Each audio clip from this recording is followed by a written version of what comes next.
আমাদের দেশে যাদের মায়োপিয়া আছে বিশেষ করে তাদের অবশ্যই যে কোনো রেটিনা বিশেষজ্ঞকে একবার হলেও চোখটা দেখানো উচিত। কারণ মায়োপিক রোগীদের ওই যে বললাম ডিজেনারেশন থাকে সাধারণত। হ্যাঁ, তোমার 6S ভিশনেও কারো থাকতে পারে, বাট এটা ইউজুয়ালি কম, এবং এই রোগীগুলি আমাদের কাছে আসেও না।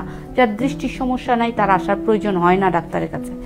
যার সমস্যা আছে, ধরো যে ছোটবেলা থেকে গ্লাস পড়ছে, মায়োপিক মাইনাস গ্লাস পড়ছে, তার অবশ্যই রেটিনাটা চেক করানো উচিত।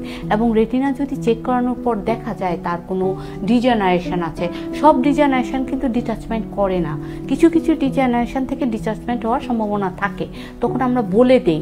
এবং কখনো কখনো যদি দেখা যায় আরেকটা চোখে ডিটাচমেন্ট হয়ে গেছে আর একটা চোখ ভালো আছে, ওই চোখটাতে ডিজেনারেশন, তখন আমরা ওই জায়গাটায় লেজার করে দিই এক ধরনের। এই লেজারটা করা মানে দ্যাট ইজ ওয়েল্ডিং, তুমি ওই জায়গাটা একটা সাপোর্ট দিয়েছো যাতে রেটিনাটা ছিঁড়ে না আসে। কারণ যাদের এক চোখে ডিটাচমেন্ট তাদের 15 to 20% চান্স থাকে আদার আইয়ে ডিটাচমেন্ট হওয়ার। ঠিক আছে, সেই জন্য রুগীরা যখন মায়োপিক হবে প্রথম কথা হচ্ছে তারা দেখাবে যে আমার রেটিনা, একজন রেটিনা বিশেষজ্ঞ কোড দেখিয়ে আমার ভিতরটা একেবারে দেখানো ফেলা উচিত।